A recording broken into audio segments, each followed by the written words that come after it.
everyone. Hi. Good afternoon. Glad to see everybody here. Happy Friday, everybody. Happy Friday. And happy Friday to you, beautiful Sheila. How you doing? You doing good? I'm doing pretty good. I'm going to go ahead and hand it over to you so you can say the hellos and all that in the chat while I get my chat up. So Well, that sounds like a great idea. And thank you, everyone who's decided to join us for this episode, the 13th episode. It's Friday, and this is the 13th episode of the remote view. And so we'd like to give gratitude to everybody who decided to join us, starting with Yvette P. Hi, welcome, welcome. Sharon Sipe is in the house. A. Mick is in the house. Sly Sonia is a member, and we welcome her. Teresa Ford. Cartomancy Mesquite, also a member. Welcome, welcome.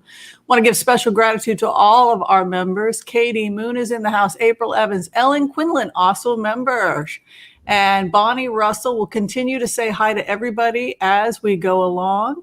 And with that, back to you, Sheila. How you doing? I'm pretty good. I like to say hello to Noelle. I've missed her. I haven't seen her in there. And you know who else I've missed is Cappy's mom. Is she doing okay? I haven't seen her in a while. Oh, wow. Well, of course, I'm doing my payload so we can get. I'm receiving it energetically, even if I can't smell it. And I love the smell, by the way. I do too. I love payload. I like it. So I just wanted to say hello to that. Also, what's new on your channel? I hear that you're doing some pretty dang good. I wanted to talk membership. I wanted to talk a little bit about the memberships because a lot of people get confused about what memberships are, but I can only tell you what I'm doing. We have 3 tiers. Do we have 3? Oh, no, I think I have 4 tiers now. We have Fairies and Angels, where we get together and we do remote viewings, spiritual subjects. Sometimes we do seances.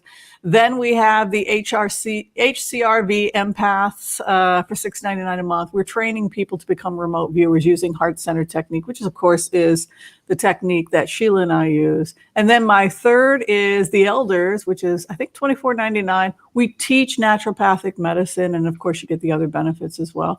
The Benefactors for $99 a month is for people who are professional business people that need to have a reading once a month, but also want to enjoy the other benefits. So it comes with a free 30-minute reading. Well, fantastic. So I'm busy, but what about you? I think you. Oh, mine's very simple. But no, but you changed things up a bit recently. But how many? Not a whole heck. How many tiers do you have? How many? I only have 3 tiers.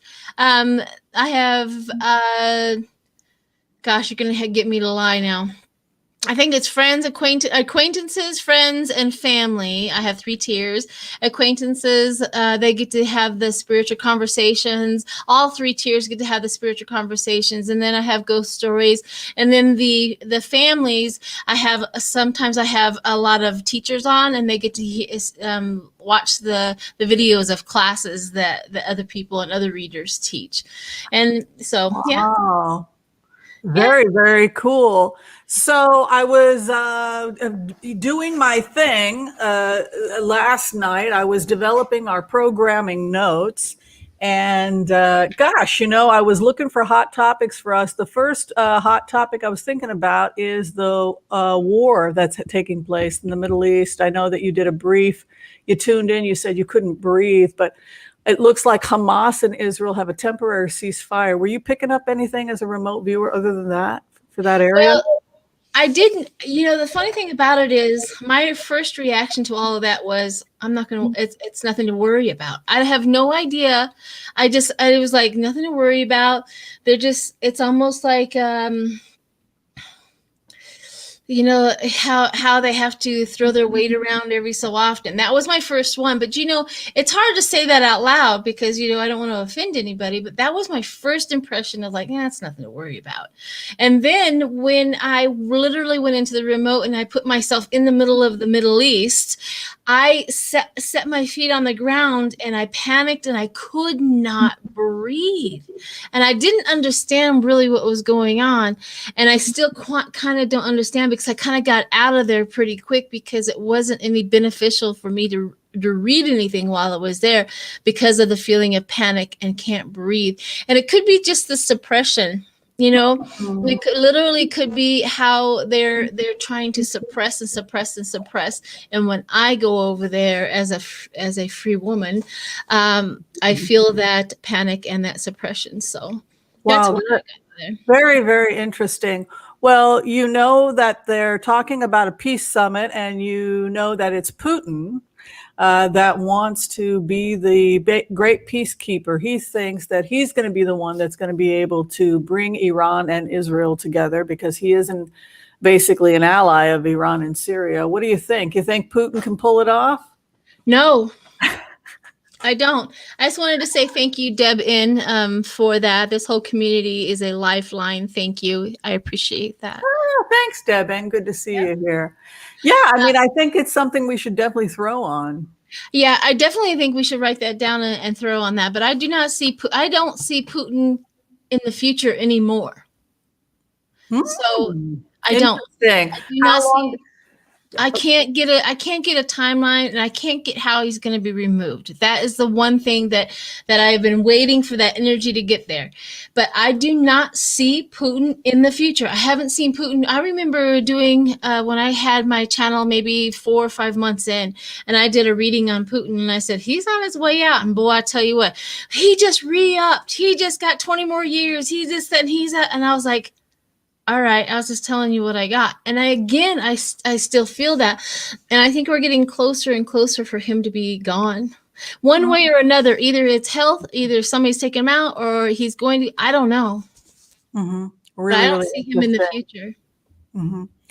Okay, so the next hot topic that a lot of people wanted us to just give remotes on has to do with the beautiful Letitia James.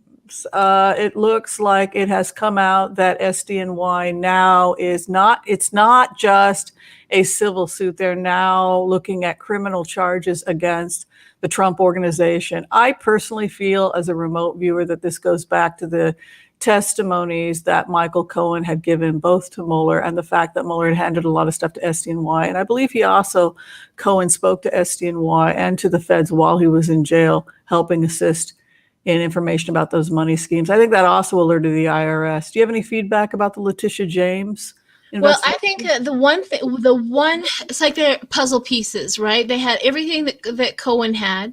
They had everything that the Mueller had. One puzzle that they did not have was his taxes. And they had to hire like tons of people to go through, probably 1 million papers of tax information that they had. So that was the one piece of the puzzle that they did not have, because now that they're starting to, it's like draw a straight line to this, and this, and this. And I think that helps. Also, when she buddied up with, so the New York buddied up with who?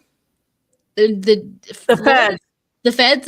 Mueller was working for the feds as a federal prosecutor on the investigation, and it looked like, based on the remotes, that when he had gotten Cohen to turn, he then got Cohen. He handed information to SDNY on ongoing criminal investigations into corruption, tax evasion. That's what we're seeing right now. Right. Being that 45 has the best intentions of keeping his name and his out of everything. You know what I mean? They had to, it's like, okay, this is connected to Trump. This is connected to Trump. This is connected to Trump. And now we have a strong case. But just one Cohen or just one Mueller, right? It can be break. It can break. So now that's what they're doing, is like the puzzles are starting to get stronger. That rope, that bat is getting stronger, that they're gonna, Okay, so now we got to get down and dirty, and then I'll go ahead and give you the floor, because I know you have an exciting guest. Yes. Can we just review this, because people are saying please review this, and people are in love with you, Sheila. Oh my God, I'm teaching HCRV. Everybody talks about how much they love this woman, because she does what we call the HCRV quick technique. She gets herself in center, boom, she's got the data. So A lot of people, when they first start to learn remote viewing, it can take like 2 hours. And like, how does she do it? You just practice. You'll find your center and boom, find your center and boom. But anyway, so here is the map that I did that I've been showing people over. This is basically the summary of all of the remote views that I've done over the last 5 years as I got information from one target after another. It's kind of cool to see how it's branching out into all these different investigations. And I know I'm going to mess up the name again, but I'm going to try one more time. Frank Fagluzzi, who appears to have information from Mueller, says there are 11 indictments that Mueller has. Any ideas? The next question people want to know is who has flipped and who might those indictments be about? We can certainly throw cards afterwards, but I figured it would be the last question I'd have for you before we invited the guest on. Absolutely. That'd be fantastic. Thank you, Whimsy, for what you do. I just wanted to let you know that I really do. Thank you for letting me help you on the channel with this, because it's a lot of fun for me. Yes, we're definitely having a lot of fun. And I think we've come a long way, and we mature and we get better and better as we go. So just think about what it's going to look like in a year. Wow. I think you have some gratitude. We want to give. What do we got? Gratitude to Nasty Woman Tarot. She has donated $10. Thank you very, very much. So did you have any feedback about the 11 indictments that Fagluzzi talked about yesterday? I haven't, no. I keep on getting hit up with 45 and all of their energy of how scared they are. And it's hard for me to step over that thing. And I try so very hard. I'm like, you guys need to calm down for a minute so that I can see what's going on.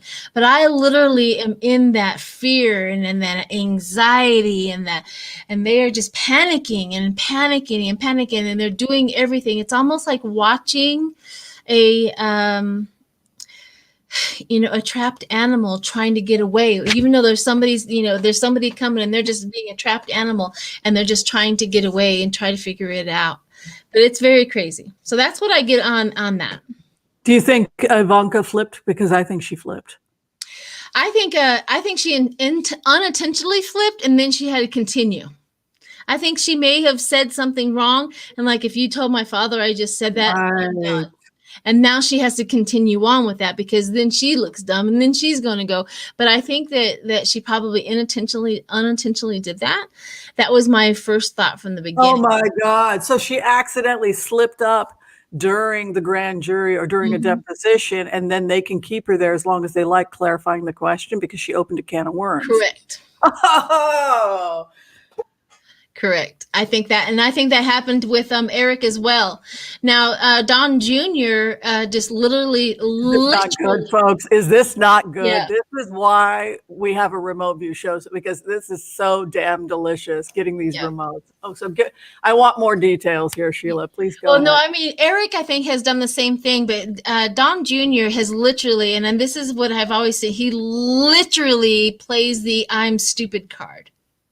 I don't know nothing. I don't know nothing. I don't know anything. Do you know anything? I don't know anything. And he does everything he can just to irritate and to refuse to help. But Eric, on the other hand, I think has done the same thing. He has done the, all right, it's like a maneuver to get him out of trouble, but yet he plops his father right in the middle of the whole thing. Wow. So fascinating. So, Sheila, you got a guest for us today. Can you talk a little bit about that? Yes, her name is Melissa. She is free range. My gosh, she's always my guest, but I get that. Free range psychic, I guess. Psychic, free range psychic. I've been watching her for quite some time. She really gets down deep. I mean, literally, this woman knows how to get some deep stuff coming out and extract some really good information. And I really appreciated how she did it, and I really respect her work. So I really want to invite her onto the show and have her tell us a little bit about herself. So here she comes. Hi, everybody. I'm Melissa. Hi, Melissa. Hi, good to have you here. Hey, Whimsy. Hey, Sheila. You guys get deep. Thank you.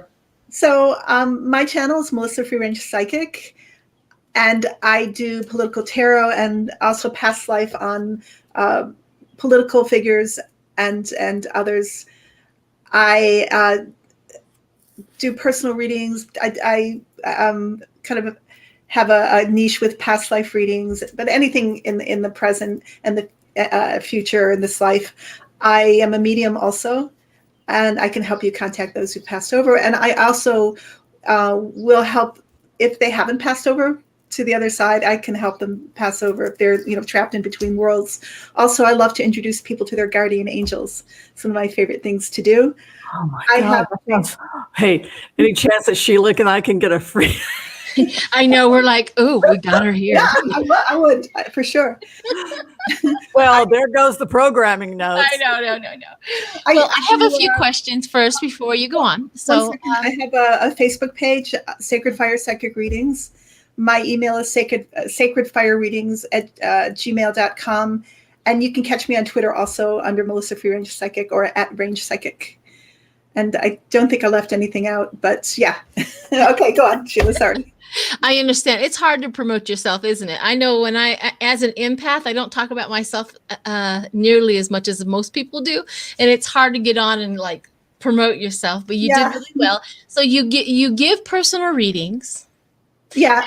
And to contact you, you go onto your page and your email is underneath your videos. Oh yeah. Also, you can either text or call me at 734-773-9758. Text me. I tell people to sign up for Gen Book. It makes life so easy. You don't even need a website. And I don't have a website. People always ask me, and if they want to know the pricing and stuff, just contact me. Yeah. So I was just going to add, Sheila, you know what the best way is to show people how great you are as a reader is to actually do a demonstration, like a 5-minute demo. There we go. Well, I just have Sonia laid out here. I happen to have pulled cards. Well, actually, I ask my guides to show them to me psychically. I don't actually shuffle unless you want me to. If anybody wants me to do a tarot reading and shuffle, would you be willing to give Sheila a 5-minute reading? And then if you still have energy, you could certainly give me one too. And then show our lovely audience what an interesting and amazing reader you are. I think I might prefer to do that privately, to be honest with you, because things come up. And that's perfect. Want them to be private. Yeah. So one of the on that list, on that agenda that I'm kind of sticking to, one of the questions you had given me, Sheila, was, will Alan Weisselberg flip?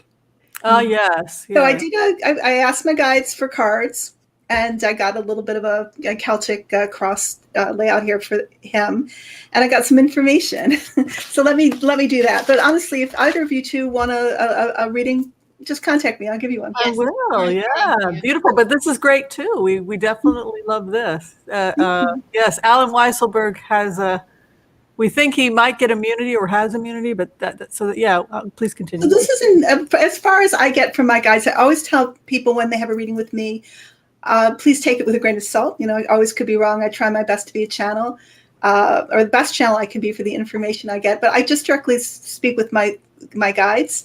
I use my pendulum. It opens up a channel for me, and then I give you the information that I hear. So these are the cards that they chose, and this is what they told me. So when I asked directly, will Weisselberg flip? I got yes and no. That was in kind of mixed response, and so I delved deeper into it. So I think what I'll do as I describe the information I got, I'm going to show you the subject card that they gave for Weisselberg. So this is his relationship with Trump. This is a Lovers. This is a Gilded Tarot Marchetti cards. Mm. This is really describing Weisselberg being married to Trump. Mm. It's a marriage. So whatever Trump has done, Weisselberg is implicated in that. There is no boundary between them financially in that way. Weisselberg knows everywhere every penny is, every single body that's been buried financially, and more. So you can't really, how in law the wife is not supposed to be able to, or has the option anyway to remain silent in terms of a witness to her husband. It's very much like that. So they've been in a relationship for a long time, and I believe Weisselberg, wasn't he also the accountant for Fred Trump? Mm-hmm. Yes. Here it is. So above card is the Knight of Pentacles, and this is his role. This is Weisselberg being really the right-hand man financially for Trump, doing his bidding. Whatever you want me to do, boss, I'm going to do it. In the recent past, this is the Six of Pentacles, and this is a lot of pride in his position, a lot of power that he gets through Trump. If you wonder, well, why is he in the position, in the situation he is in? Because it's afforded him his own wealth. As he's counting his boss's pennies, he's getting also benefit from that. And so I think the one of the charges is that he has the gifts that he's been given through work have actually benefited him financially, and he hasn't paid any taxes on them when really he should have. Below is the Nine of Wands. So right now, when they're trying to get him to flip, he's in a defensive position. He's trying to be a locked vault. He does not want to flip. And I asked my guys, well, why is this? Even though at this time, his children who have been involved in the same kinds of potential or alleged crimes potentially could go to prison. And this indeed is worrying him. The problem for him is that because Trump and Weisselberg are so closely bound, they're tarred by the same brush. I think that's the way that you would describe that. And there's so much more. That's what they said, that he's not just hiding one or two things or whatever's come up with the taxes. There is a whole cemetery where the bodies are buried, which they said you could call Trump cemetery, for all the criminality that has occurred with with Trump's mafia type organization. And he's still in that role of being this loyal knight or loyal henchman for Trump. It's been his role for so long. The other thing they said is that if it was really uncovered, then the criminality, what can be prosecuted, that hasn't been run out in the statute of limitations, it's just going to get more and more. It's overwhelming. But they said that in the future, in 3 months' time, they said, even though Weisselberg right now is a tough nut to crack, he's going to crack. This is a Ten of Swords, so it's all going to come raining down. Once it starts cracking, once he starts divulging information because of his fear for himself and his children, then it all comes out. So he will spill the swords, so to speak. But right now, they're having trouble cracking that nut, but it will happen. And I think it's Mark Pomerantz, Sheila, that you were mentioning, that has come in to work with Letitia Jones. James. Oh, James, I'm sorry, who bought down the Gotti. He's right. a Rico guy. So yeah, Rico. But this is what the guides say is going to happen in the near future. And enough anyway, even if he didn't fully spill everything, they say that it would be enough. Oh, I remember. They said that right now he's kind of admitting the obvious, he's kind of trying to figure out, well, what do they know? How much do they know? And what do I have to admit to? Which is just, they already have the information. They already have it on us, So why, he's trying to figure out, well, why not just admit to this? Because they already know about this. And then the rest keep hidden. And he's really trying hard right now to keep things hidden. But that is not going to be permanent. He will end up flipping on Trump. And then I asked this question. Would Trump flip on Weisselberg? And of course, yes, of course he would. And then I went on to ask them, my guys. He already has. Yeah. He's already said, he's the one doing it. He's already handled it. He's the one. Yeah, absolutely. And I said, would he flip on his children? And they basically said only if it would prevent him from going to jail or prison. And if it was between his kids going to prison and Trump going to prison, he would throw his kids under the bus. No problem about that. He would resist it up to that point, but then he would go ahead and do it.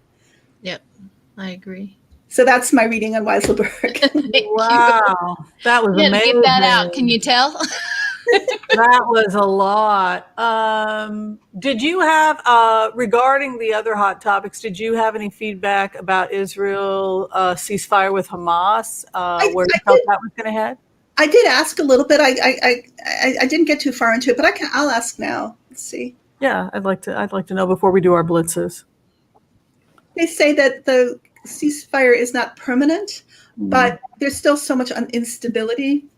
Oh, I remember they said this, that Netanyahu is not going to be there for that much longer. Oh, good. He will be removed. Thank because God. there is, just like in this country and all over the world, there is this groundswell of opposition to these fascistic, white supremacist type leaders, and their day is over. So I think that the actual population of Israel itself is, like we in America, are just tired.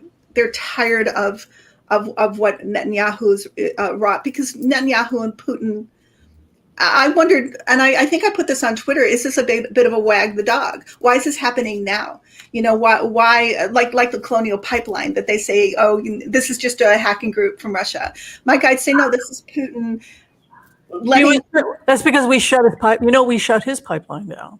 We did the same thing with our hackers. It was retaliation.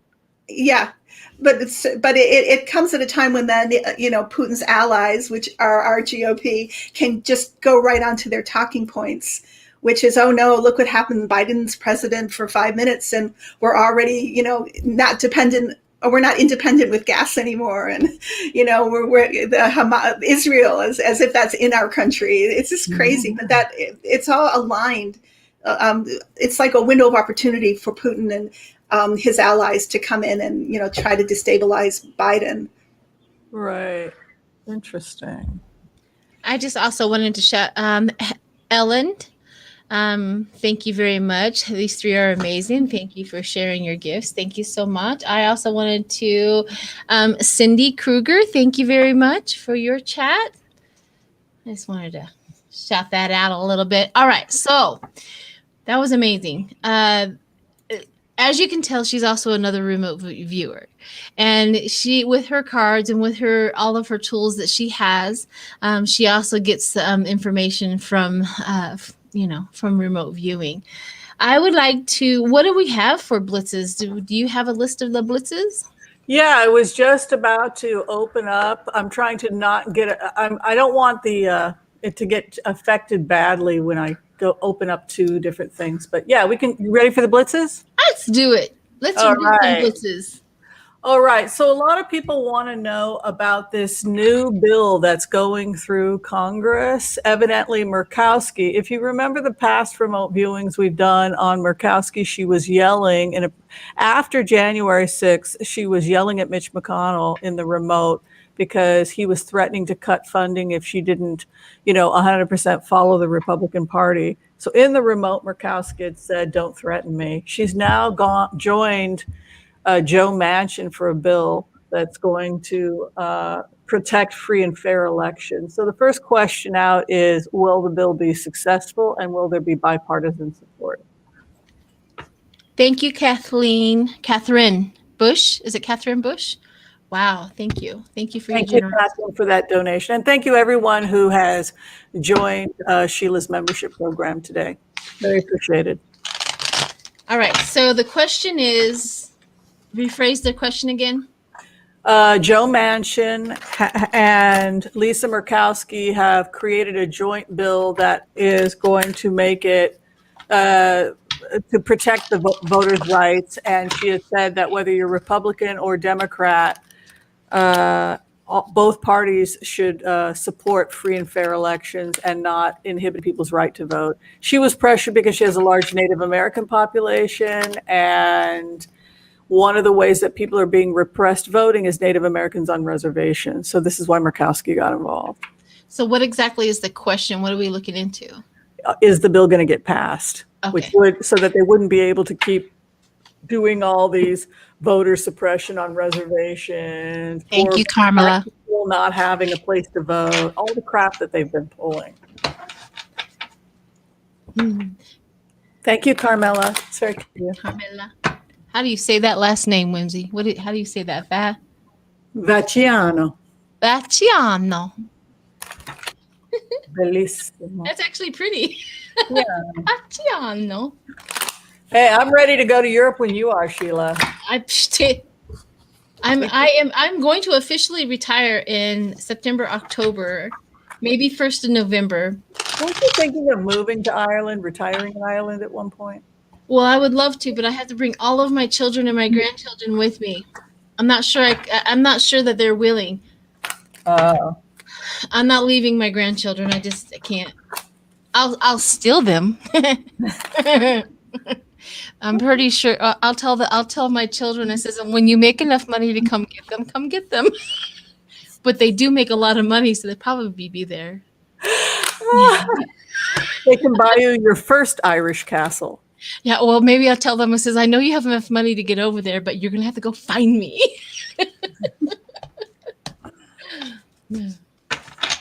All right, here we go. What do we got? Is it going to pass? Do you already have your cards, Melissa? You want me to do cards? I could just ask my guides, but I could do the cards too. Hey, honey, it's up to you how you want to read. Perfectly okay. I'll do the cards. Okay. You showcase whatever you want to showcase. Do you want me to go first? Yeah. Go ahead. Go first. Yeah, it passes. And the reason that it passes is because the business world, it's costing the business world money. Look, if you're trying to sell McDonald's to people of color, I'm loving it. All of their marketing is to try and get people of color to buy their product. And now you're getting boycotted because you gave money to the Republicans. All of a sudden, it's costing you your bottom line. You have the legacy, the money card of these companies and corporations that gave money to the Republicans, the businessman, right? The money, the legacy that's backing this, and entrepreneurship. And then finally, money. Basically, the lobbyists, the people with money, are going to basically pay Republicans to pass it. I'm sorry, but that's what it looks like.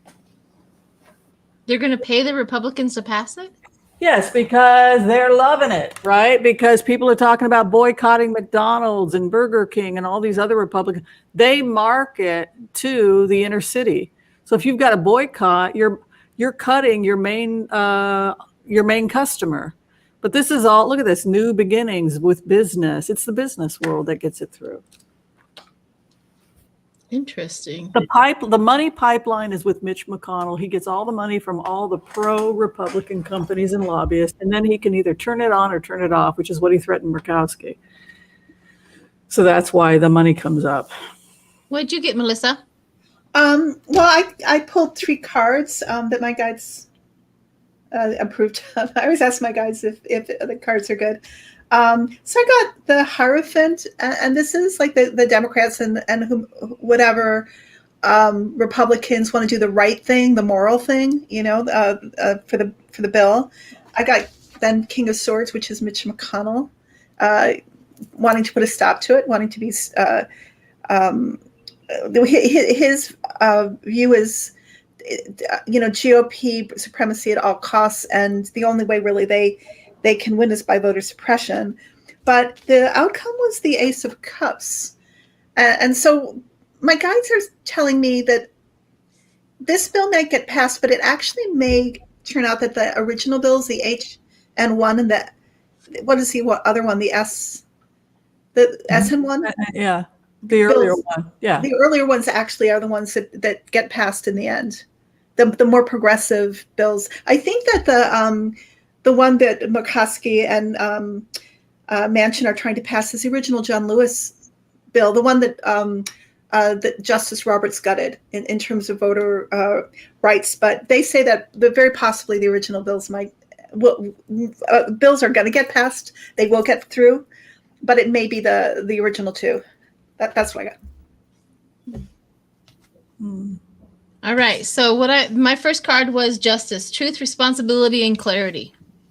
Truth, responsibility. I'm trying to get it to the point where everybody can see it. There we go. Truth, responsibility, and clarity. Justice. And then I also got the Ten of Swords. So there's going to be some fighting. There's going to be some opposition. There's going to be some, you know, somebody's not going to do this, somebody's not going to do that.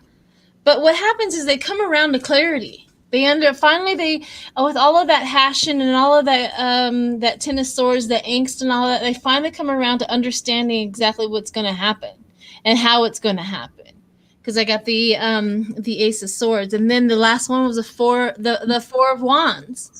The Four of Wands, that happiness, that celebration. So I too think that it's going to happen. It's just that this is the part where they probably the filibuster, whatever it happens in there, where they start talking about it and they have all of these, and they start getting worried that it's not going to.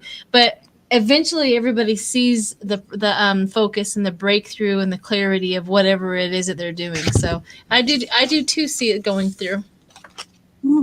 Very cool. I think we have a new member, Sandra Marmoello. Hello, and thank you for that. And a nice donation from her, 213 of $5. Thank you very much. We have a question that came in while we were reading from Harry's mom that I thought was pretty good. She wanted to know about Collins, if Collins was going to face criminal charges because she's under investigation right now. What is Collins under investigation for? I didn't know about that. It's some defense contract. I think it was some donation from a defense contractor. Oh, really? Yeah, something that benefited her campaign. Apparently that her polling was way down, but this was a shady deal. I couldn't look it up on my phone, but something like that. Yeah. Oh, wow. Okay, well, we can go ahead and just, you guys want to do a blitz on it? Yeah, let's do a little blitz on her and see how she's going to fare. Well, Colin's going to jail. It's illegal campaign donations. Yeah. Illegal campaign donations was the campaign finance issues with Susan Collins, says Mims, and Harry's mom. Is Harry's mom like Cappy's mom? I don't know. It's a good question, though. Collins received Cappy's money mom. for election illegally, says Carol Bastian. Yeah. I'd like to. Dirty money. No, really, a Republican taking dirty money? Oh, that can't be. Just not possible. It's usually that or sex scandals. I'm just waiting for the investigations into Mitch McConnell. Donations from Russia. All right, right off the bat, I got that Queen of Pentacles. She's the Queen of Pentacles. She took the money. And then I have the Knight of Cups, which is the seduction of it. She fell into seduction of the money. Then I have the Hermit, which was inverted. So she lacked the insight when she took it. She lacked insight when she took the money. I also got the end card, transformation, rebirth, and change. So if she doesn't leave this time in her she's a senator, correct? So she has 6 years. So if she doesn't leave this time, I think they're going to she's going to hold out. She's going to hold out, and she's going to continue on with her until 6 years, but she's probably going to be the end. She's going to be voted out. Transformation. They are done. I don't know if, I mean, she's already so old. I mean, I think she has Parkinson's too, doesn't she? But I don't know. She had a relationship with the business world that was quite profitable, and she was very happy with this relationship. But then you had Lady Justice comes along looking at the money, and then you have possibly the law coming in, and Four of Pentacles could be a forensic. She doesn't go to jail, but she winds up in legal trouble. More than likely, she'll have to pay it back. It feels to me like the money has to be returned, or there's some kind of financial penalty. But a Two of Cups is the outcome. It's more like slap on the wrist. You shouldn't have taken that money. You're going to have to return it now, and you're going to have to pay a fine. But that's not. But other than that, there's nothing here indicating jail or anything like that. Yeah, and I actually got something very similar. Got the Page of Cups. So she's taking assistance, benefiting. Justice comes down, finds that out. Truth comes to light, but Queen of Wands, and she's still going to stick out her Senate term, and the penalty. She pays a fine, but the Two Swords remains. So it's not completely disastrous for her. She walks away, but having lost some reputation and a financial gain.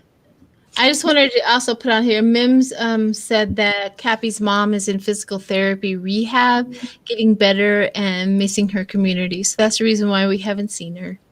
Oh, hope she gets better soon. Yep. Prayers, love, and light. Absolutely. All right. Are we ready for the next question? I think we are ready for the next question. I think Susan Collins, I think the Maine. Okay, so here's a tiny little remote as I go in.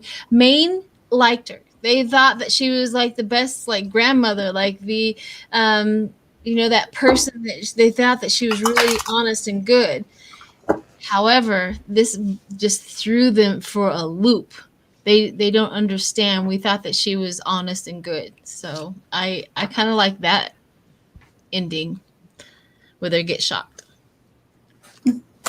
Yeah, I mean, she does have, it's interesting when you go into the remote of people that were on the fence that voted for her again, because there were a large group of people that didn't like her. When I went to the people that voted for her again, there was this kind of folksy feeling in Maine. Well, we like Susan. She knows our family. She went to our daughter's wedding. There was kind of like she had a certain group of people that she was really chummy with that were always going to vote for her. So I think that's kind of goes with what you're saying, Sheila, that she had that kind of one of the family type of feel to her. And then to have something like this come out kind of contradicts that. Yeah, it kind of like broke their hearts, kind of. Yeah. Like, yeah. Oh, she's just another Republican. Right. Okay, so the next question comes from Tina Perucci. Hi, Tina.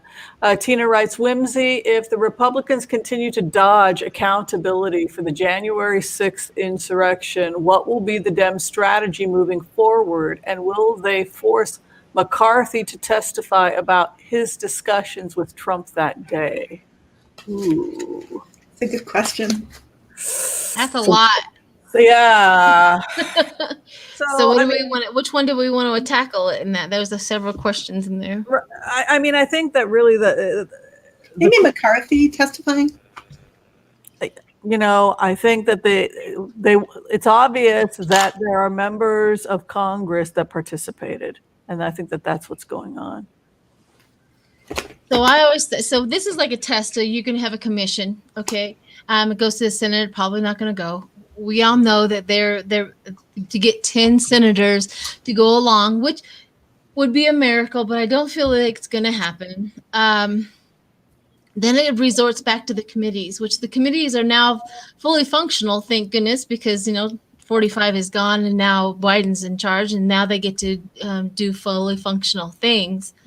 I think that is that is like plan B. Isn't that plan B? Beyond the commission? Because what happens is the commission, they were hoping, because they had both parties be able to be in there and do that. They don't want the Republicans to find out, the other Republicans to find out the truth about the Republicans. They don't want none of that happening. For a Republican to say something bad about another Republican, that would be disastrous again for their party. They don't like it. So now plan B is, if you're not going to do the commission, then it resorts back to the committees, where the committees are heavily Democratic. Too bad, so sad.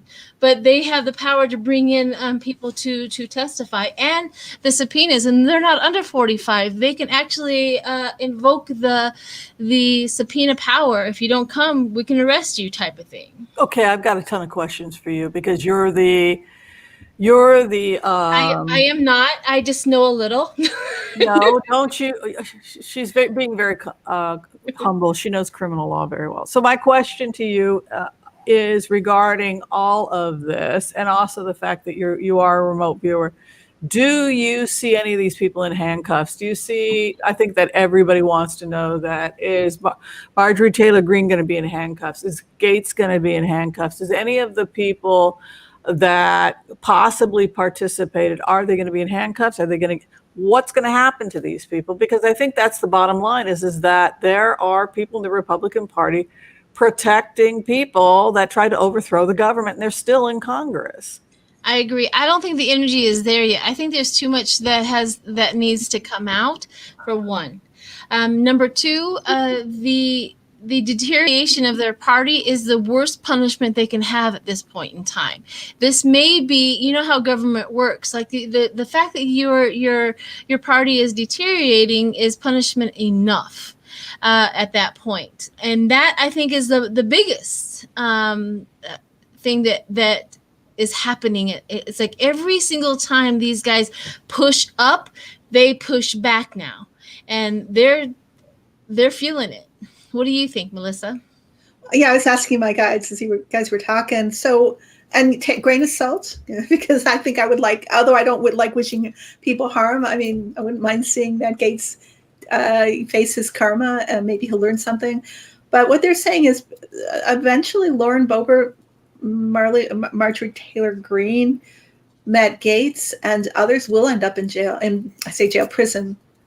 There will be a reckoning for them because they have committed a lot of criminality. And what they're saying, especially with like Lauren Boebert and Marjorie Taylor Greene, and who's the other one? Gohmert, or not Gohmert, the one whose family came out against him on television. Gotthard, pipe bomb. That they were planning to blow up the Capitol, and there's just. It's just this insanity, and they did not cover their tracks. So, and then with Matt Gaetz, well, you know, but he's part of it too, and Gotthard's part of it. McCarthy was kind of on the fence. He is now part of it. He didn't know it was going to happen, but many of. Do you remember? And were you guys watching it when it actually happened? Because I just happened to be watching it. And do you remember when there was that group of, or maybe we later saw that those congressmen and women who were not wearing masks, right? And they were smiling. They had not a care in the world. And I wondered afterwards why were they so nonchalant about this terrible attack? Well, they must have known that they were in no danger, and maybe even not wearing a mask was a way for the insurrectionists to recognize that they were not targets. So this is all going to be found out because these guys are not that bright that they could cover their tracks. The tracks are all there, and they didn't think they were going to lose. No, they didn't think they were going to lose. They thought that they were going to overthrow the government, and they were well prepared to be part of an authoritarian government run by a dictator and a despot. They were ready for it. And I keep on thinking about the firing squads that Trump was really rushing to have reinstated. Like, what were they going to do with those firing squads? We'll probably put, or at least one of the ideas was to put Nancy Pelosi and Schumer and whomever in front of those firing squads. All of this is going to be methodically uncovered and connected, and my guides show me that there will be real consequences, like imprisonment. Yeah, he wanted to. He absolutely wanted to mirror what he was doing with North Korea.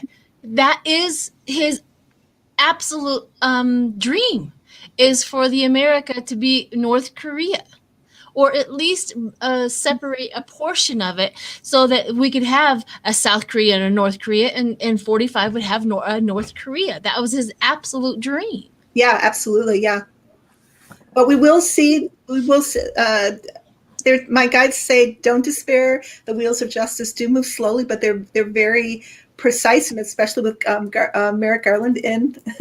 Thank God. I thought was that ever going to happen? Was he ever going to, be? Yeah, all of this said, it didn't work. It's not going to work. I've never felt that it was going. Every time I read on Trump, I say it's not working. Nothing's working. It's not working. Nothing's working.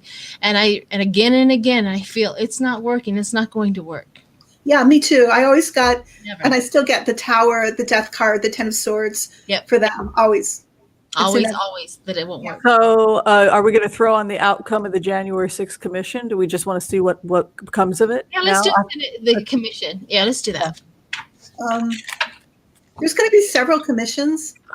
And this is another, want to throw on it? Yeah, we're let's throw on and see if the commission, yeah. For entertainment purposes only. Yes, allegedly. Allegedly. Allegedly.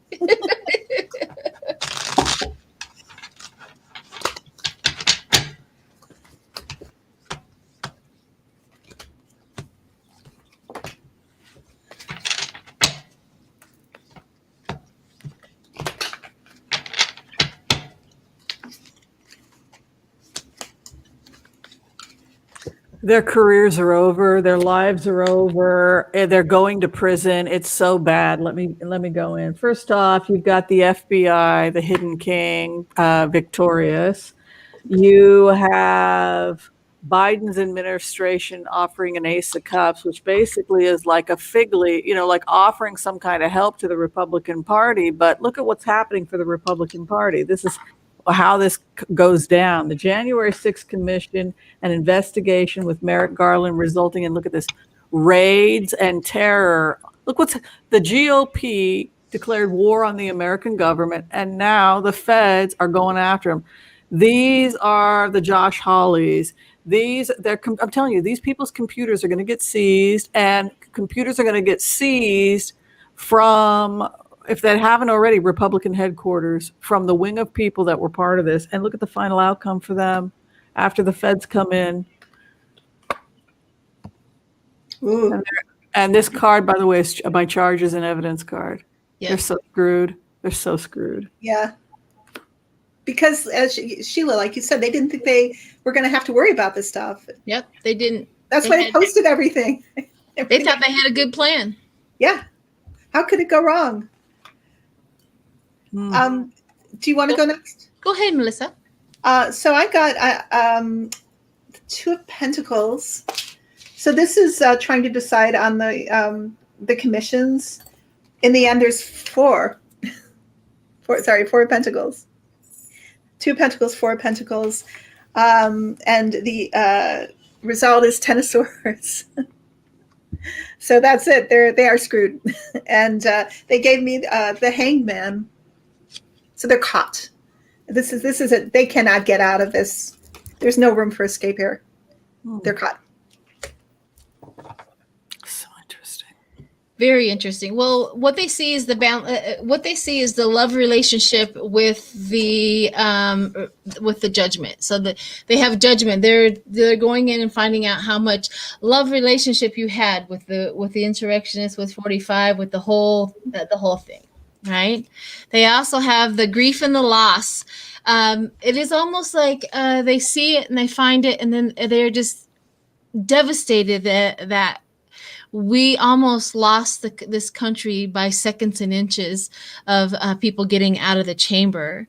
We also have the Eight of Swords, the reflection, the constant effort. They're trying it again. They're trying it again. People, look, they're trying it again. They're trying to keep up with the narrative. That's why they're shutting down the commission. I don't think this commission is going through. I just don't. I don't see the commission. I see investigation. It's almost like if you're not going to have this commission, we're going to go in harder and fast, and we're going to have zero compassion for you. We're leaving you behind. Because I also have the Queen of Pentacles, where's the home meaning the Democrats who are in charge. The home is going to be taking care of this. And then we have the Eight of Wands, where the speedy and movement. If you don't have the commission, we're going in fast and quick. I think that the commission is not going to pass the Senate, to be honest. If, in fact, the energy changes, I'll let you know. Some, because they haven't heard the whole bill yet. And once they get to the point where they're going to vote, I will be able to see if anybody's minds are changes. But if we had to take a vote today about that, it's not going. So there you have it. But there will be investigations and there will be justice. This commission or not. It's not the end.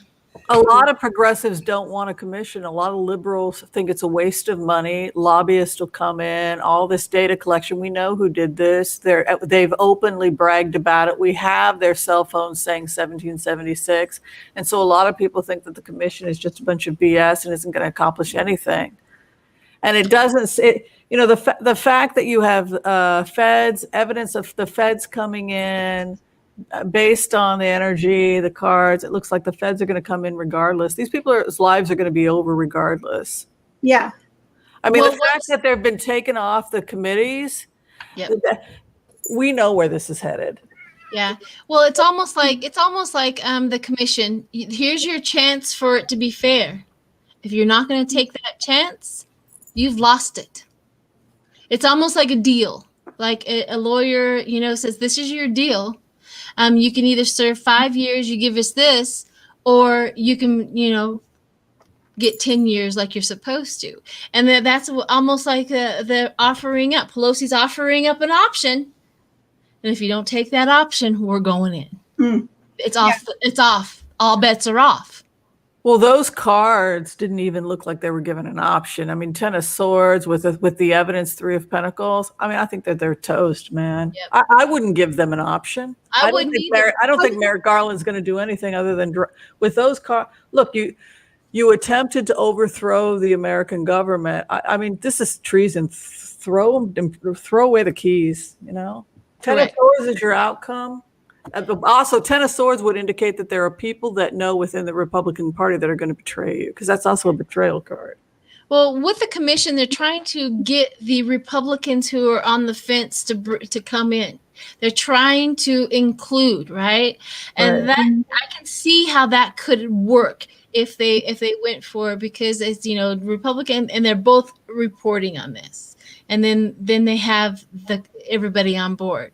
The other way, if they went in direct, like they're going to have to anyway, it would have looked like the Democrats were after the Republicans. You see, it's a political maneuver. It is a political maneuver. It's a wise, beautiful political maneuver by Pelosi. She knows. I would not want to play political with her, not 1 second. Not 1 sec. She will beat you at that game. And this is what that's exactly what she is doing. And she knows the outcome. If it's commission, cool. If no commission, all bets are off. You're done. So, yeah. Let's go on to the next All right. So we have political questions and we have a ton of fun, entertaining questions. So I think I'd like to start moving towards fun and entertainment, starting with what I think is the most important question I've ever received in the remote view. And that question is, let me see if I can find it. Dun, dun, dun. Yes, that question comes from Tammy Slash. Oh, right. What's the story with Bigfoot? Bigfoot? Any opinions about, is Bigfoot real? Bigfoot, that is the question. What's the deal with Bigfoot? Here's the deal with it. I've always asked, is Bigfoot real? Is this really something we could really get in on? I don't think that Bigfoot is possible, because they have to live and die also. You know what I mean? They have to live and die also. So why haven't we found any remains of this? Do they burn them? What is it that this is doing? I find that something there. Now, I do know that back in the day they have found giants, and there is a condition where people grow really, really tall, and if they don't have a medical doctor there, they're going to continue to grow. That's a possibility. There also this disease where it's I forget the name of it, where they have a lot of hair all over. Acromegaly is where is an adrenal it's a problem. It's also an adrenal disease. Well, you have a pituitary tumors also, which is what happened with Tony Robbins' growth hormone. Correct. The tumor was producing growth hormone. So we have that disease, and we have that disease. Could that have been? Could that be a family of that? Yeah, but we still. Or would they be hiding out in the woods and covered in hair? That's the question. I keep on thinking of it logically, is that they have to get bigger or they have to get smaller. Is there only one of them? Is there two of them? Is there, it's just, I don't know. Melissa, we're waiting with bated breath. Mims wants to know. Okay. Allegedly grain of salt time, but my guys are saying it's an interdimensional being, that it actually exists in another dimension, like the fairies and elves and other creatures or beings that are like at a higher vibrational frequency. That's what they said. So it exists it can come into our dimension, but it actually exists in a different dimension. I have totally been neither here nor there about Bigfoot, so I have no skin in the game. I'm just telling you what I hear, allegedly. My Jackie's texting me, I told you so. I told you.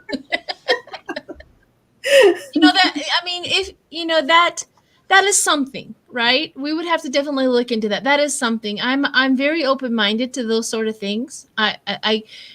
We can't know everything about the energy in the universe. We just can't. I had two sightings. As a child of Bigfoot. And so I'm trying to figure out what I saw. I saw it, and then I heard the large, and I was like, oh my God, what a scream. Now, it's possible what I saw was a brown bear standing from a distance, because I was a child. But being a child and having a lot of imagination, maybe I saw the brown bear and said, that's a Bigfoot over there. And then I heard a yell. It was probably just an animal having some distress. But I've seen something like that in the distance a couple of times. I'm thinking, like, the part of me that's a scientist is thinking, okay, it could have just been a bear, because sometimes they do walk upright, particularly when they're looking for food, etc. I don't know. I'm just throwing it out there. But twice I had because I grew up in Oregon and Washington, grew up in the woods. You see some stuff or you hear something, go, what? You don't have a logical explanation for it. There's a lot of crazy stuff we used to see in the woods. If you're talking about aliens, which is the next crazy question we got, was about the UFOs. People want to talk about that. We can do that. But lights moving into the woods, like, we saw a lot of that as kids. We saw a lot of that as kids. Yeah. And it was just what we just accepted, that we would do night hikes, with candles and things when we were kids. It was just a fun thing. And we would see some crazy stuff. Yeah. Same with you, Melissa? Yeah, I have seen those things. Yeah. I believe that there's aliens. I believe that we're not the only people here. I'm not sure that everything that we see that's weird, strange, and unusual is an alien. I'm not on board with that, but I do feel, I have listened to the sincerity of people who have been abducted by aliens. I'm just going to say it. I've heard the sincerity. They're not lying to me. Yeah. What do you think the lights in the woods are? People are now asking about the lights. We have people saying that they can see them too. They're not fireflies. They're too big to be fireflies. Elemental spirits, divas, elemental spirits like fairies, or there's all kinds of beings that live in our world that they coexist with us, but their vibration is just higher, faster. So we live in a kind of, well, that's the whole thing about ascension and coming into our light body. We live in a kind of dense reality, but I'm sure there's a lot of people out there who've seen those lights in the woods, or seen fairies or elves or other what we think of as mythological beings. I mean, surely in Ireland, they will not build, if they want to build a road, let's say, or a house, they will go miles out of their way so that they don't build through a fairy hill or a glade. Because one of the most reality. The fairies exist. And in Iceland. So interesting. One of the most fascinating books I ever read on shamanism was written by a Native American man with a PhD who was a shaman who got a PhD in anthropology so he could teach the shamanism of the Dakota Sioux. And what he would do is he would talk to people about fairies and angels as a doctor, a professor at university. And he said, what we believe, our tradition is that we have our fairies, we have our elementals, and we communicate with them all the time. We go on spirit walks in the woods. He said, what we think happened was that you people came from your country, like the Irish and whatnot. You brought your little people with you. They came on the boats. He said, because we started identifying, their shamans started identifying other elementals and they seem to get along okay. The elementals that maybe they were connected to a family. Well, if you're leaving, we're leaving with you. But what he also said is, he said there are very few places in cities now for the elementals, so they're fleeing into the woods because they can't live here. They are fed from the energy of the plants, etc. So they leave the cities and they go to these areas where they can get energetic sustenance from the plants, etc. And so that's why we see them when we go there, because they can't live here. Well, I think that's a crazy way to think of it, but it seems like it would make sense.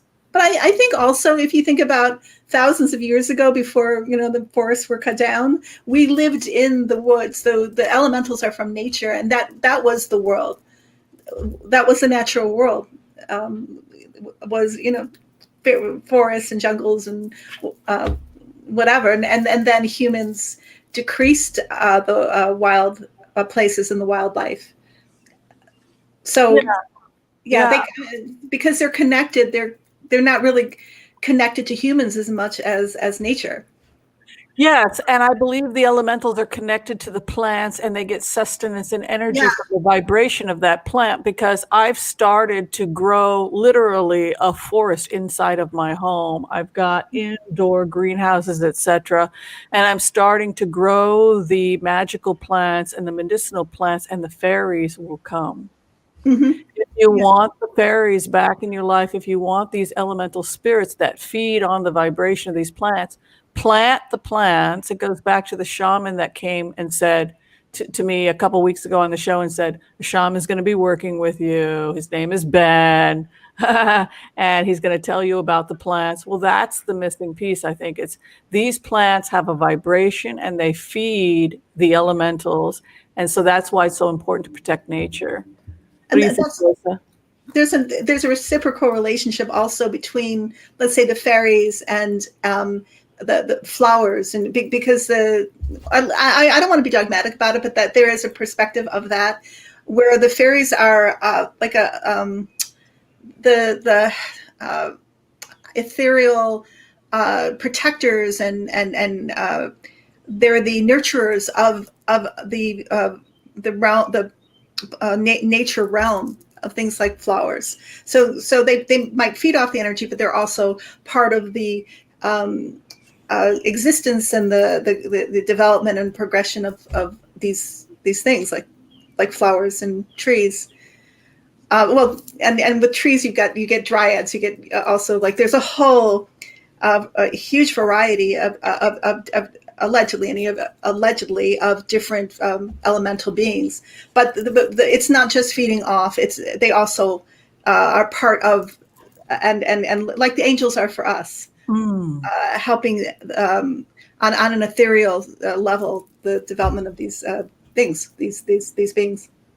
Oh my God, so interesting. Well, so here's the thing: is I've never experienced the elementals that I know of, right? I don't know if I've ever acknowledged, but let me tell you what I do. When I have my garden, I will offer up an offering to the elementals and to the fairies and stuff like that. I do talk to them. I acknowledge them in that way, but I've never like experienced them. But I often go, if you exist, I'm going to respect you. If you exist, that's how I've always approached that. Now, I've always wondered if somebody is coming and hiding my keys on a regular basis, what are those people? But other than that, like, what is the gremlins here? What's going on? The place I mean, I've been to Ireland and I've experienced them in Ireland. You live in Ireland? Yeah, I've been to Ireland. But you don't live there. No.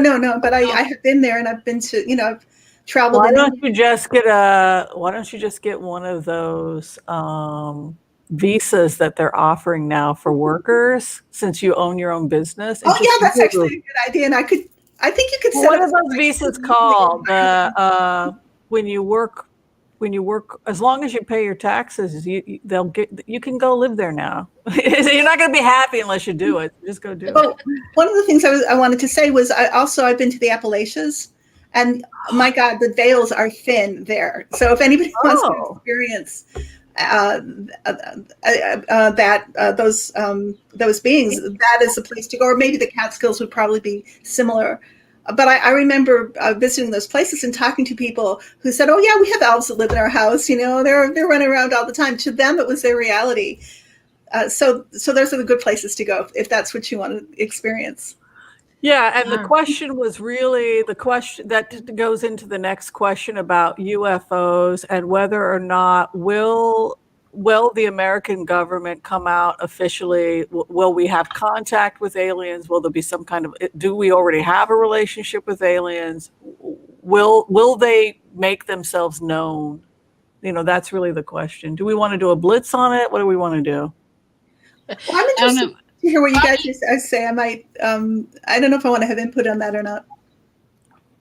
You don't want? I said I may not. I don't know if I want to have input on that or not. I might afterwards. But you got into some really deep stuff about the UFOs, Whimsy. I thought that was fascinating. So I would love to hear. Well, I did do people had asked if I would do remote views, and I Googled a bunch of information, and I found on YouTube some of the new. What they think is going on is that the Russians were developing spyware and drones. Some of them are aquatic. The drones can go out, they can get information, and then they can splash back into the water, and then they're taken up by submarines, Soviet submarines. I think we have the technology also. But when I did a remote of it a couple of days ago, I found energy. I didn't know whose energy it was. It didn't appear. That's what freaked me out. I don't know whose this energy is. So, I don't know. You have drones. You have America's drones. You have U.S. drones, and you have foreign drones potentially. Like, these were the hot zones, right? So these are all of the areas and all the people that are developing drones that are attempting to enter into U.S. airspace, the blue being America's military. And so what they think was also happening is that the Russians were decorating their drones to look like little spaceships, hoping that Americans would be too embarrassed to report them. And then that way they were able to enter into U.S. airspace disguised as aliens. Ships, but what they were was military drones. So the area, when I did the remote, that was of interest to Putin was the Bering Strait. So he had submarines and aquatic drones that were monitoring this area, trying to get a trade in. And then you also had the Chinese and North Koreans developing drones. So this whole area is very vulnerable, and the U.S. is monitoring for these drones. And then the drones here were coming out of Soviet submarines that were coming from Cuban waters, entering into U.S. waters, releasing drones, and then returning them back to what looked like Soviet submarines. But this area here is U.S. experimental aircraft out of California with the naval base in California. So if we're seeing aquatic drones or anything off of California, it's most likely us. That's what I saw. I don't know. What do you think, Melissa? I'll ask my guides. You see, what do you want to say? I kind of have different ideas about it. I mean, we're in a metaverse, right? Not a universe. And I've always felt that there are definitely life forms in different manifestations. How could there not be?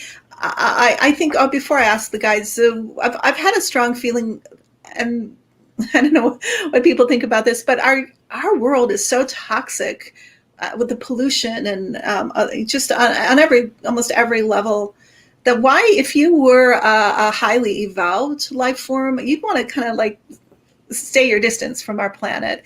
There may be, a beneficent beings that are trying to help us on our evolutionary journey.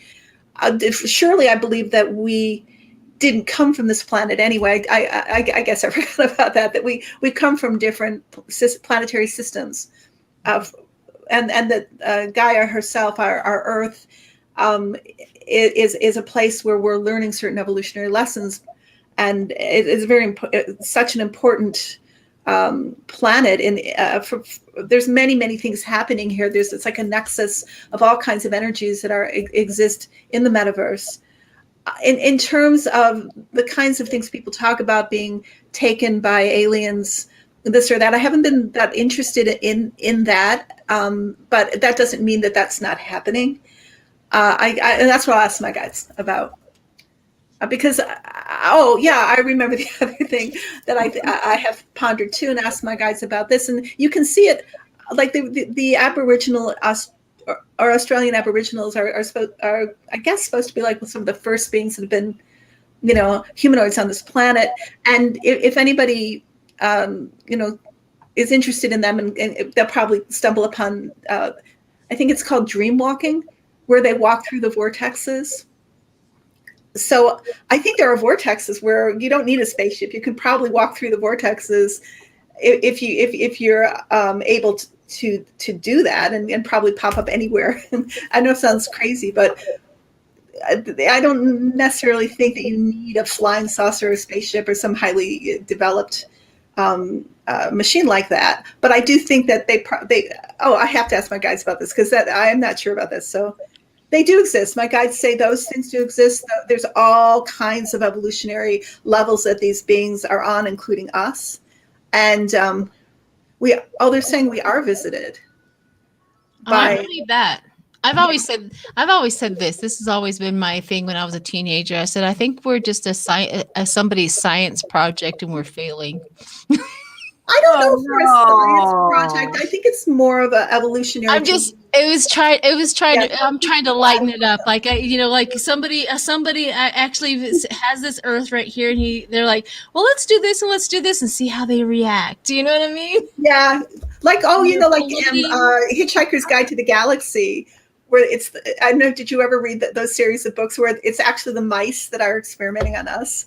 Yeah. Not the other way around. It's brilliant. It's a brilliant series of books. They say that you have to be careful, because not all of these beings are benevolent. Benevolent, thank you. And some are quite dangerous. Same with humans. Mm-hmm. It's just a whole like hodgepodge of different beings. So some are extremely benevolent, and some are not. So you have to be real careful, not just to open yourself up to whatever's out there, whatever visitation you're getting, especially if you're psychic, empathic, sensitive, because it could be very vampiric. Amy Allen comes up with a lot of stuff. Have you ever watched Amy Allen? Amy Allen, when she does her readings and stuff like that, she goes and does when she goes to people's houses and she sees the elements and she talks about these things. She really comes up with some really good, interesting explanations on the elements as well, the elementals. Very cool.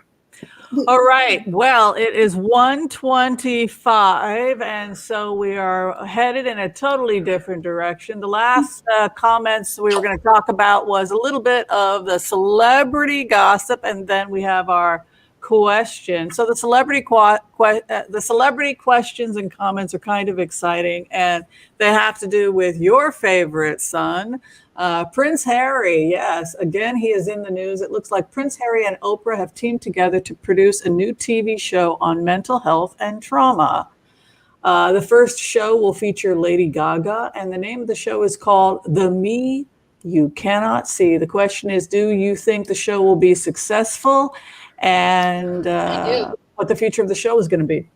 Absolutely, I do. I think that we need. Remember back in the day when nobody was talking about, say, things were happening. Say you were being abused in your home, and it was always quiet, hush, hush. Nobody talked about it. All of a sudden, we had a whole bunch of people say, "You know what? That's it." And we started talking about it. Now it's open, and things like that. I think this is the same element of is that the more we talk about it, the more we expose it, the more people can recognize it, the more safety precautions we can provide, more understanding. It's always my fault until I realize it's not.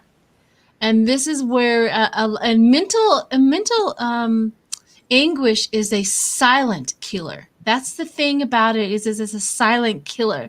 And that's what narcissists, that's the abuser wants, and they provide an avenue for it to be silent.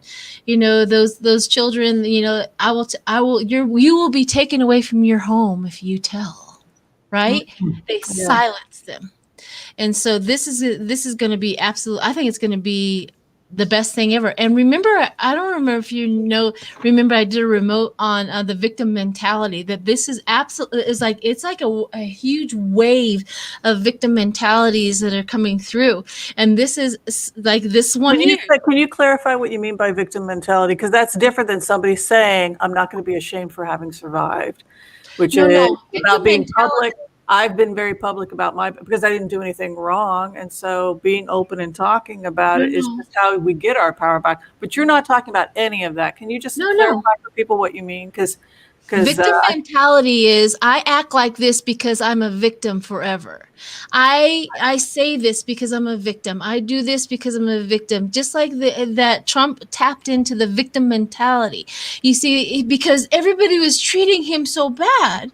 And that's the reason why they had to get on board, so that they can stop everybody treating him so bad. Although he did it to himself, he was the one that was producing, the bad treatment. So there's that aspect of it. I am talking about the victim mentality. I am no longer available for anybody to mistreat me.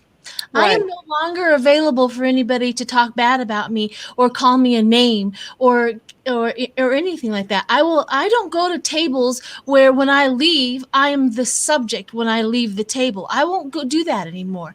I don't care if you're my family. I don't care if you're my friend. I don't care whatever. But I am not available for mistreatment. I take back my power. So that's scapegoating. So you're basically saying that part of the victim mentality is you refuse to agree to a dynamic where Correct. People are going to try and make you this. Okay, I hear you. Yeah. So the victim survivor.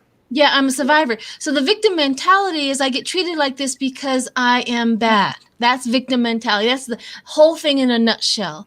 Is those battered women. they go like, you know what? I do things wrong. That's the reason why he treats me that way. I'm not perfect. That's the reason why he treats me that way. No good. No, that's not the way it goes anymore. So self-respect is not ego, and we teach people to have self. No one has a right to put their hands on you. Correct. I remember the moment I said to myself, I choose who I hang around with.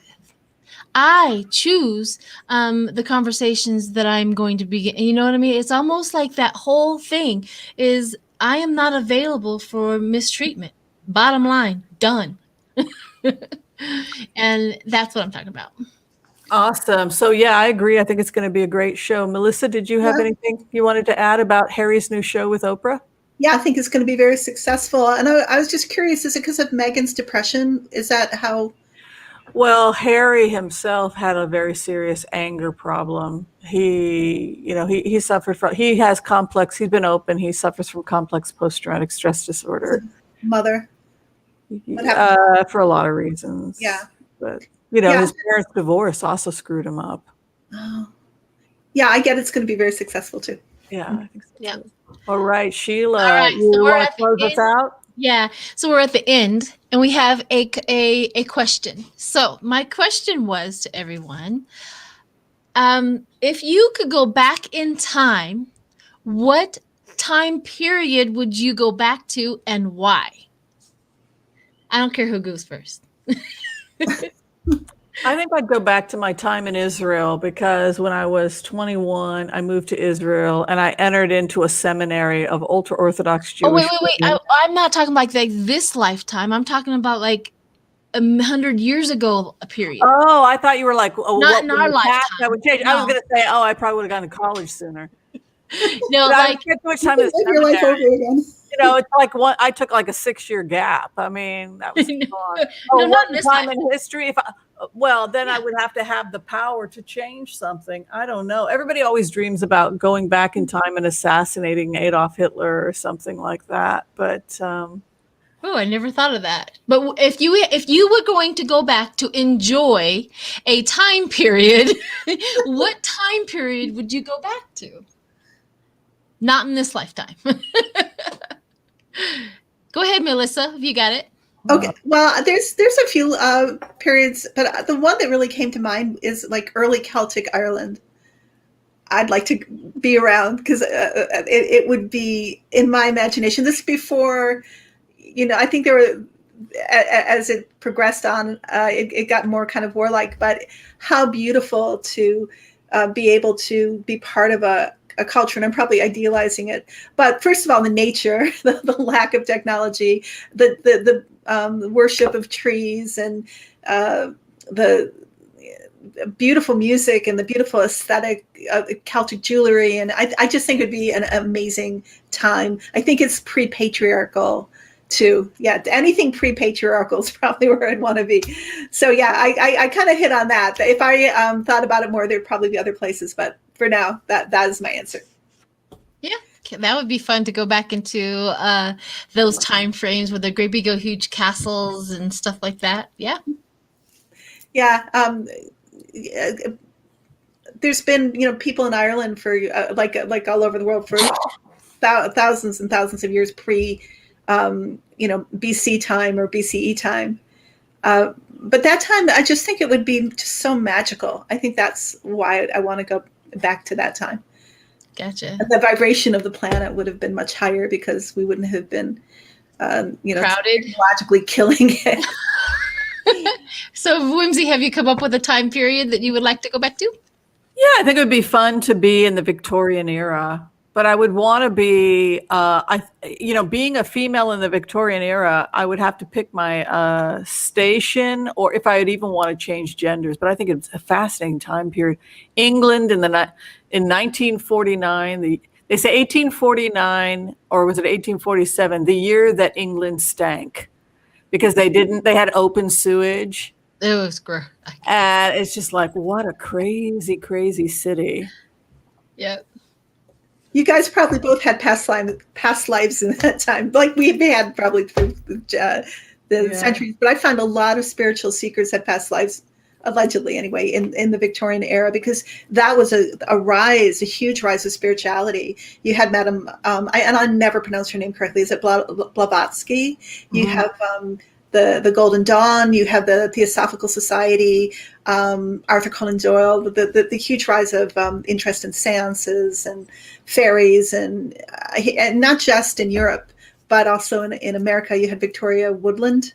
She was a great psychic, and you had the Spiritual Society, and then Lilydale in New York, and so it was a burgeoning time of a rise of consciousness, and you had this huge influx of interest in Eastern mysticism, yoga, right. And you had sciences. It was also germ theory. It was a huge breakthrough for science. If you look at, what was that show? It was on HBO or Showtime about the Nick. Did you ever see that? I think it was 2-3 episodes. It's 1910, and it goes into, they've just discovered germ theory, and they've just discovered heroin, and it's just fascinating. How about you? Whimsy took mine. I would have been the Victorian. I absolutely, when I was a child, we were in Germany, and I was 7 or 8 years old, and the only TV we could get was in the middle of the night, and it was English, and it was those old black and white movies where all of those women wore those great big old huge dresses, and they had a fan and all of that. And I remember dreaming about being able to just be in that time period where I could wear those beautiful dresses. Now, I've learned a lot since then. It wasn't very sanitary. Everybody stunk. But other than that, there would have been a few things I wouldn't have liked, but I always wanted to wear those great big old huge dresses. Also, I learned that those huge dresses were also social distancing purposes. Did you know that? No. Because of the diseases back then, was that the dresses were social distancing, so you couldn't get close to anybody, or especially the women, because the women. I remember seeing something. Was it not Bridgerton, but I was watching some Netflix, maybe even a documentary, and that was one of the things that was explained. Because the women were getting sick because they were the childbearing, and they didn't want them to get sick because they needed them to take care of things, and so they created these dresses to be social distancing. I thought that was pretty interesting, but that's where I would definitely go back to and be one of those Scarlett O'Haras. Love it. Today was fun. This was a fun episode, wasn't it? Yeah, absolutely. We had a lot of great conversations, of which I think is, to show off what we really think inside and how we function in this world and things like that. I think it's beautiful. So, and I know my sound, there was no echoing. Everybody liked it. Yeah. I fixed it. And I want to thank you both for having me on. You're welcome. Thank you for coming. We enjoyed it. Fun. Yeah. Everybody go and subscribe to Melissa Free Range Psychic. I think you'll enjoy it truly. So, all right, Whimsy, everybody. Thank you, Melissa. Thanks, Sheila. Thank you guys. Thank Be you. sure and share, like, subscribe, and join if you can. That's right.